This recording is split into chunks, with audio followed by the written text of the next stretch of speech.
नमस्कार, मैं हूं आपके साथ अमनदीप। दिन भर की हर राजनीतिक उठापटक और सियासी खबरों को समेटकर हम आपके सामने फिर हाजिर हैं एक खास कार्यक्रम द पॉलिटिकल शो के साथ, जिसमें हम आपको दिन भर में घटी हर राजनीतिक खबरों से रूबरू कराएंगे।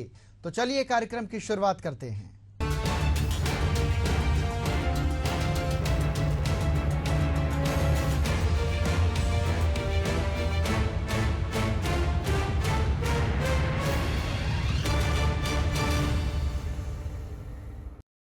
कोलकाता रेप मर्डर मामले में पीड़िता को न्याय देने के बजाय हर कुछ हो रहा है। सड़क पर डॉक्टरों का प्रदर्शन अभी भी जारी है, तो वहीं हर सियासी दल अपने अपने तरीके से मुद्दे को भुनाने में लगा है। बंगाल सरकार और बीजेपी नेताओं के बीच तीखी बहस भी हो रही है, तो सोशल मीडिया पर भी पॉलिटिकल वार छिड़ा हुआ है। इस बीच राष्ट्रपति ने भी अपनी टिप्पणी में सिर्फ बंगाल की घटना का जिक्र कर घटना की निंदा की, लेकिन वो भी विपक्ष के निशाने पर आ गई। एक खास रिपोर्ट देखिए।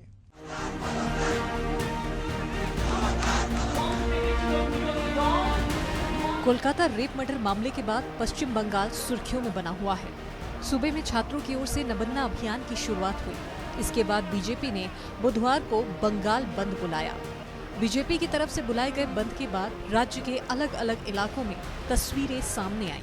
मामले के तूल पकड़ने के बाद मुख्यमंत्री ममता का भी बयान आया है। ममता बनर्जी ने अपने संबोधन में बीजेपी और उसके टॉप लीडरशिप पर जमकर जुबानी हमला बोला और पार्टी पर कई आरोप लगाए। सीएम ममता बनर्जी ने बीजेपी के बुलाए गए बंगाल बंद पर बोलते हुए पार्टी को चिताया। उन्होंने कहा कि बीजेपी बंगाल में जो आग लगाना चाहती है वह दूर तक फैलेगी। ममता ने कहा कि अगर बंगाल को जलाया तो असम, नॉर्थ ईस्ट, उत्तर प्रदेश, बिहार, झारखंड, ओडिशा और दिल्ली भी जलेंगे। हम आपकी कुर्सी गिरा देंगे। ममता ने कहा कि कुछ लोग सोच रहे हैं कि यह बांग्लादेश है। मुझे बांग्लादेश से प्यार है। उनकी संस्कृति और भोजन हमारी जैसे ही है, लेकिन बांग्लादेश एक अलग देश है और भारत एक अलग देश है। मोदी बाबू, आप चाहते हैं कि यह आग बंगाल में फैले, तो आपको यह समझना चाहिए कि अगर बंगाल में आग लगी तो असम नहीं बचेगा, नॉर्थ ईस्ट नहीं बचेगा, उत्तर प्रदेश, बिहार नहीं बचेगा। यह मणिपुर या ओडिशा तक ही सीमित नहीं रहेगा, ये दिल्ली तक भी पहुंचेगा। हम आपकी कुर्सी गिरा देंगे। ममता बनर्जी के बयान के बाद असम के मुख्यमंत्री हिमंता बिस्वा शर्मा ने उन पर पलटवार किया। सीएम शर्मा ने सोशल मीडिया पोस्ट पे लिखा कि दीदी, आपकी हिम्मत कैसे हुई असम को धमकाने की? हमें लाल आंखें मत दिखाइए। असफलता की राजनीति से भारत को जलाने की कोशिश भी मत कीजिए। आपको विभाजनकारी भाषा बोलना शोभा नहीं देता। ममता बनर्जी के बयान के बाद मणिपुर के मुख्यमंत्री एन बीरेन सिंह ने सोशल मीडिया पोस्ट के जरिए भी नाराजगी जाहिर की। उन्होंने कहा कि दीदी ने पूर्वोत्तर को धमकाने की हिम्मत कैसे की। मैं इस तरह की गैर जिम्मेदाराना टिप्पणियों की कड़े शब्दों में निंदा करता हूँ। उन्हें पूर्वोत्तर और देश के बाकी हिस्सों से सार्वजनिक रूप से माफी मांगनी चाहिए। ममता जी को विभाजनकारी राजनीति के जरिए हिंसा और नफरत भड़काना तुरंत बंद करना चाहिए। किसी राजनीतिक नेता के लिए सार्वजनिक मंच पर हिंसा की धमकियां देना बेहद अनुचित है। इतना ही नहीं, ममता के बयान पर कई बीजेपी नेताओं ने नाराजगी जताई। आज पूरा देश 140 करोड़ लोग बंगाल की बेटी के लिए न्याय की मांग कर रहे हैं और उसी का प्रतिबिंब राष्ट्रपति द्रौपदी मुर्मू जी के बयान में भी दिखाई देता है। परंतु दूसरी ओर ममता बनर्जी की प्राथमिकता न्याय नहीं, बदला है। और एक मुख्यमंत्री जब कहती है कि उत्तर प्रदेश में आग लग जाएगी, बिहार में आग लग जाएगी, असम में आग लग जाएगी, नॉर्थ ईस्ट में आग लग जाएगी, ओडिशा में आग लग जाएगी, पूछना चाहता हूं, क्या अखिलेश यादव जी इस बयान का समर्थन करते हैं? क्या तेजस्वी यादव जी बिहार में आग लगने का समर्थन करते हैं? क्या आम आदमी पार्टी दिल्ली में आग लगने का समर्थन करती है? क्या गौरव गोगोई जी असम में आग लगा दे इसका समर्थन करते हैं? और आग कौन लगा रहा है? क्या जो न्याय मांग रहे हैं बेटी के लिए वो आग लगाने वाले हैं? जो माता पिता कह रहे हैं कि वो इस प्रदर्शन के पक्ष में हैं, तो क्या माता पिता आग लगा रहे हैं? क्या सुप्रीम कोर्ट और हाई कोर्ट जिसने कहा 30 सालों में उन्होंने ऐसा केस नहीं देखा जिसमें ऐसा इंस्टीट्यूशनल कवर अप हो गया, तो क्या ममता बनर्जी जी वो आग लगा रहे हैं? ये जुबान कोई लोकतांत्रिक व्यक्ति का हो ही नहीं सकता, मुख्यमंत्री का। ममता बनर्जी जो नॉर्थ कोरिया के प्रेसिडेंट हैं किम जोंग, वो अपने विपक्ष को बर्दाश्त नहीं करते, उसी तरह ममता बनर्जी अपने विपक्ष की बात को बर्दाश्त नहीं। कोलकाता रेप कांड पर ममता बनर्जी ने बुधवार के कार्यक्रम में रेप मामलों में मौत की सजा सुनिश्चित करने के लिए विधानसभा के जरिए एक कानून लाने की भी कसम खाई। वहीं टीएमसी नेता और ममता के भतीजे अभिषेक बनर्जी ने महिलाओं के खिलाफ अपराधों को रोकने के लिए एंटी रेप कानून के लिए संसद में एक निजी सदस्य विधेयक पेश करने का वादा किया।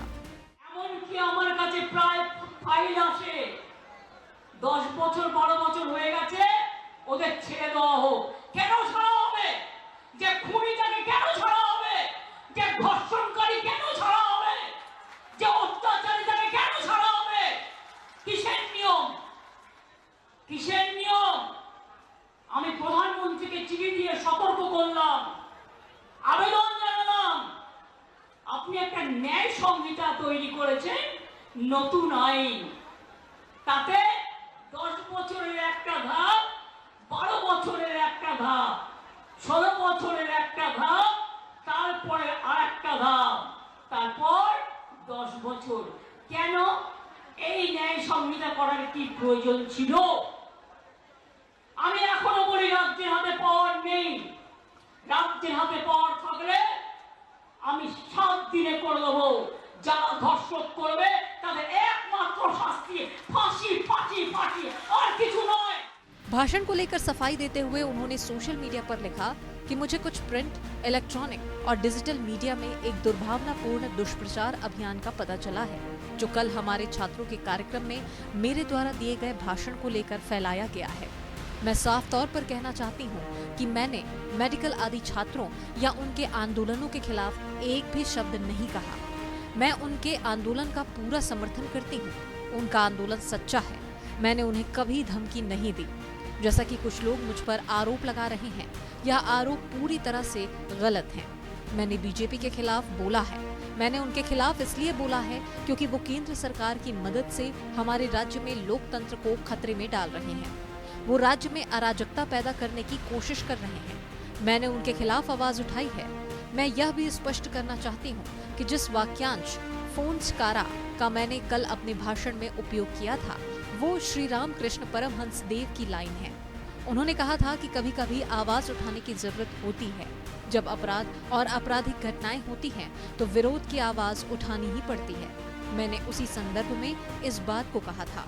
कोलकाता के आरजी कर मेडिकल अस्पताल में 31 साल की डॉक्टर से रेप और बलात्कार मामले पर राष्ट्रपति द्रौपदी मुर्मू का भी बयान सामने आया है। उन्होंने कहा है कि अब बहुत हो गया। वह इस पूरी घटना से निराश और भयभीत है। राष्ट्रपति मुर्मू ने कहा कि बेटियों के खिलाफ ऐसे अपराध मंजूर नहीं है। उन्होंने देश में महिलाओं के खिलाफ अपराध की बढ़ती घटनाओं को लेकर कहा कि कोई भी सभ्य समाज बेटियों और बहनों के साथ इस तरह के अत्याचार को बर्दाश्त नहीं कर सकता। इस घटना पर कोलकाता में छात्र, डॉक्टर और नागरिक प्रोटेस्ट कर रहे थे, जबकि अपराधी कहीं और घूम रहे थे। अब बहुत हुआ। समाज को ईमानदार होने और आत्मनिरीक्षण करने की जरूरत है।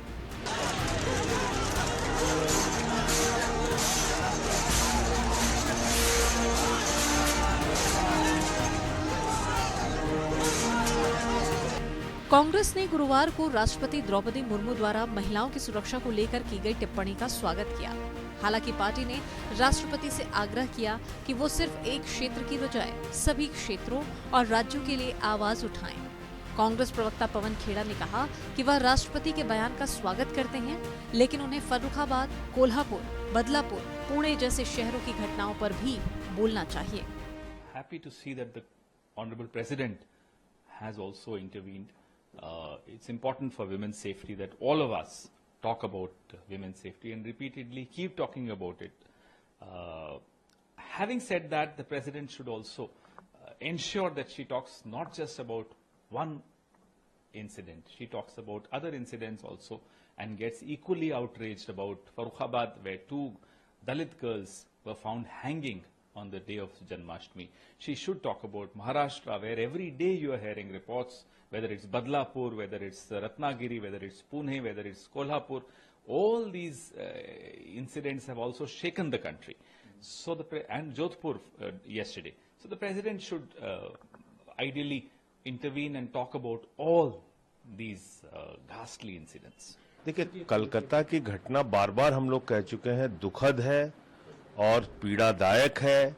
उसकी जांच सीबीआई कर रही है, फास्ट ट्रैक कोर्ट में मामला चला के सख्त से सख्त सजा दी जाए। हम लोग बार बार इस बात को कह रहे हैं, लेकिन मैं बहुत अफसोस के साथ ये कहना चाहता हूं और पूरे सम्मान के साथ कहना चाहता हूं कि महामहिम राष्ट्रपति जी को सेलेक्टिव अप्रोच नहीं अपनाना चाहिए। यानी कि मणिपुर की घटनाओं पर महामहिम राष्ट्रपति जी को दुख ना हो और बंगाल की घटनाओं पर दुख हो, ये दोहरा मापदंड नहीं होना चाहिए।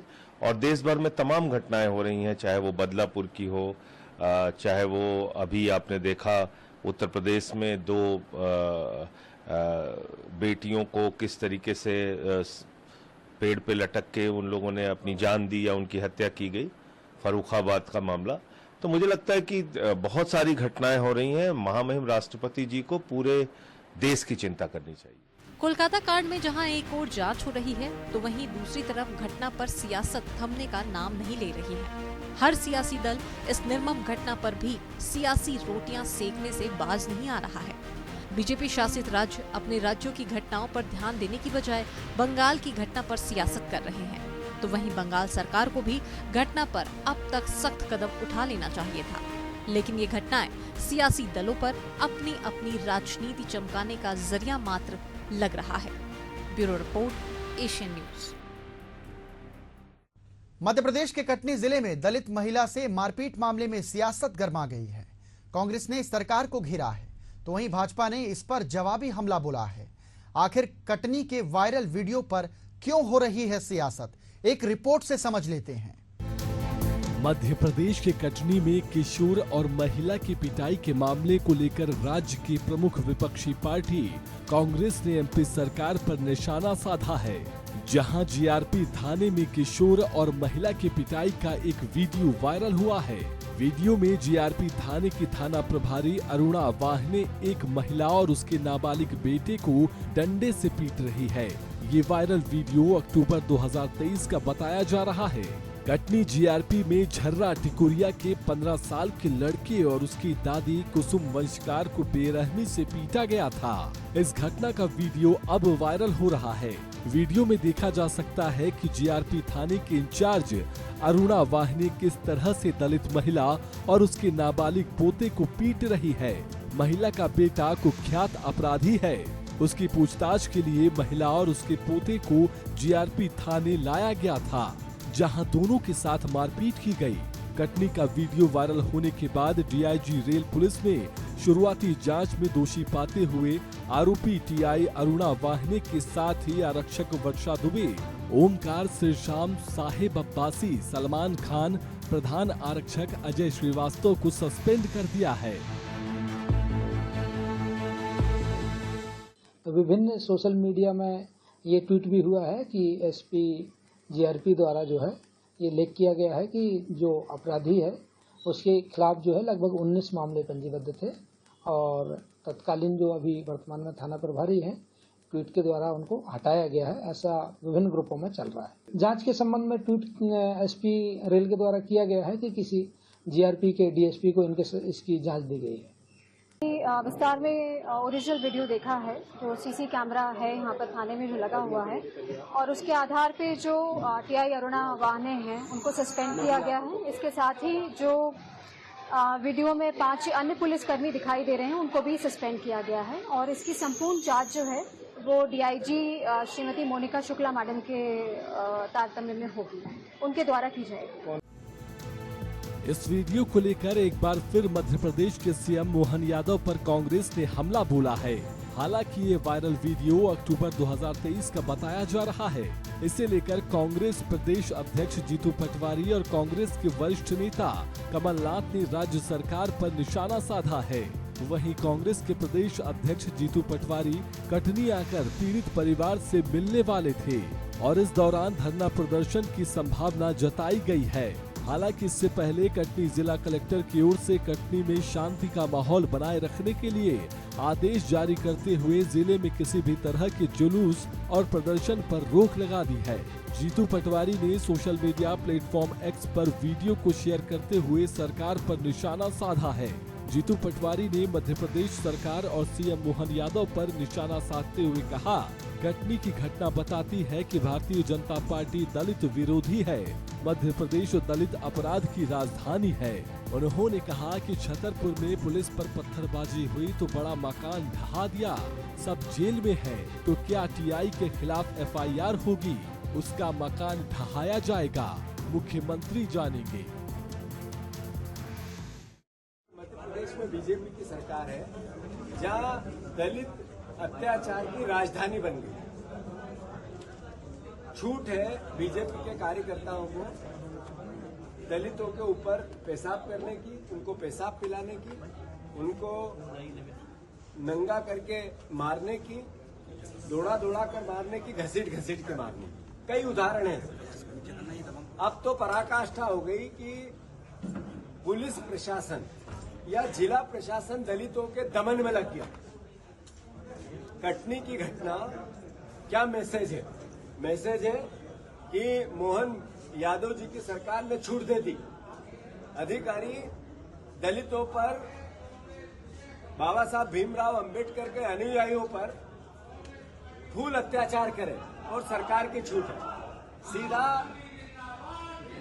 एफआईआर होनी थी, उस महिला अधिकारी पर सस्पेंड किया। मैसेज है आप मारो हम बचाएंगे। वहीं राज्य के पूर्व सीएम कमलनाथ ने भी एमपी सरकार को घेरते हुए पुलिस प्रशासन को भी कटघरे में खड़ा कर दिया। उन्होंने एक्स पर लिखा, मध्य प्रदेश के कटनी में जीआरपी पुलिस द्वारा एक दलित बच्चे और महिला को बेरहमी से पीटने की घटना बताती है कि मध्य प्रदेश में दलितों का जीवन सुरक्षित नहीं है। रक्षक ही उनके भक्षक बनते जा रहे हैं। सीएम साहब, कब रुकेगा दलितों पर अत्याचार? भाजपा के प्रदेश अध्यक्ष वीडी शर्मा ने कहा कि कांग्रेस झूठ और छल कपट की राजनीति कर रही है। मैं जीतू पटवारी से कहना चाहता हूं कि मध्य प्रदेश में भाजपा की सरकार है, कांग्रेस की नहीं है, इसलिए ऐसी कोई भी घटना दुर्भाग्यजनक है। भाजपा के शासनकाल में ऐसे कोई भी लोग हों, कार्रवाई होगी। टीआई के खिलाफ भी कड़ी कार्रवाई हुई है। वहां की डीआईजी के नेतृत्व में जांच कमेटी बनी है। रिपोर्ट आने के बाद और बड़ी कार्रवाई होगी। कटनी का मामला मुझे भी ये ध्यान में आया है और जिस प्रकार से जो घटना हुई है दुर्भाग्यजनक है।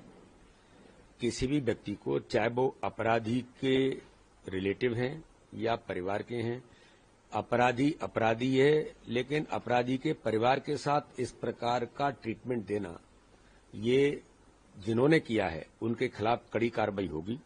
अभी वहां के जो थाना प्रभारी है उनको वहां से शिफ्ट किया है और एआईजी स्तर के अधिकारी को जांच दी है और जांच के बाद जो चीज आएंगे तो कड़ी से कड़ी कार्रवाई इनके खिलाफ होगी और ऐसे लोग बचेंगे नहीं। मध्य प्रदेश में भाजपा की सरकार है। इस प्रकार का अगर किसी ने कृत्य किया है तो उसे इसकी कड़ी सजा जरूर मिले।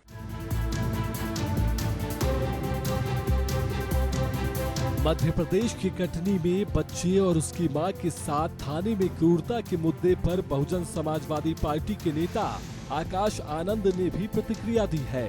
सोशल मीडिया साइट एक्स पर आकाश ने लिखा कि मध्य प्रदेश के कटनी में बच्चे और उसकी मां के साथ थाने में पुलिस की क्रूरता अक्षम्य अपराध है। एक बच्चे और एक महिला को बेरहमी से पीटने के इस वीडियो ने मुझे आदिवासी युवक के साथ हुई घटना की याद दिला दी, जिस पर भाजपा नेता ने पेशाब किया था। ये घटना जुलाई 2023 की थी। जीआरपी पुलिस का कहना है कि उक्त वीडियो अक्टूबर 2023 का है। सवाल ये है कि जिन घटनाओं का वीडियो वायरल हो गया उस पर छाती पीटने का नाटक किया जाता है, कार्रवाई का आश्वासन दिया जाता है, लेकिन सच ये है कि हमारा समाज भयावह जीवन जीने को मजबूर है और अब आरक्षण खत्म करने की साजिश रची जा रही है। दलितों के प्रति हिंसा की मानसिकता को खत्म करने के लिए राजनीतिक ताकत लेनी होगी। फिलहाल पूरे मामले पर बीजेपी की ओर से प्रदेश अध्यक्ष वी.डी. शर्मा से लेकर विश्वास सारंग ने पूरे मामले को दुर्भाग्यपूर्ण बताया है। मामले की जांच करने की बात कही है।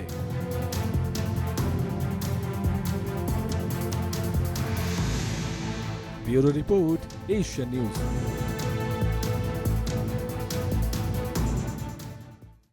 छत्तीसगढ़ में खेल दिवस के अवसर पर प्रदेश के खिलाड़ियों को सम्मानित किया गया। खिलाड़ियों को खेल अलंकरण से सम्मानित किए जाने पर कांग्रेस ने सवाल खड़े किए हैं।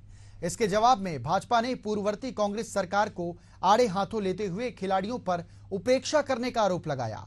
राजनीतिक आरोप प्रत्यारोप के बीच खेल पर सियासत कौन कर रहा है, ये एक बड़ा सवाल है और इस रिपोर्ट से समझते हैं।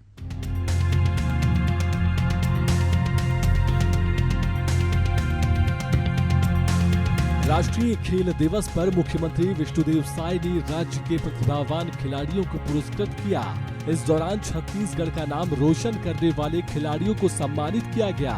सभी खिलाड़ी वर्ष 2021-22 और 23 के हैं, जिनका सम्मान कांग्रेस शासनकाल में होना था, लेकिन नहीं हो पाया। अब इन्हीं को लेकर कांग्रेस और बीजेपी के बीच आरोप प्रत्यारोप हो रहा है। बीजेपी का कहना है कि हमारी सरकार द्वारा खिलाड़ियों का सम्मान किया जा रहा है, जबकि कांग्रेस ने खिलाड़ियों के साथ अन्याय किया। कांग्रेस सरकार ने खिलाड़ियों की सूची भी नहीं बना पाई थी। खेल अलंकरण सम्मान के दौरान मुख्यमंत्री विष्णुदेव साय ने बड़ी घोषणा की। उन्होंने कहा कि ओलंपिक में स्वर्ण पदक जीतने वालों को 3 करोड़ की राशि दी जाएगी, सिल्वर पदक को 2 करोड़ और कांस्य पदक को 1 करोड़ की राशि दी जाएगी। साथ ही सभी जिलों में खेलो इंडिया का सेंटर बनेगा।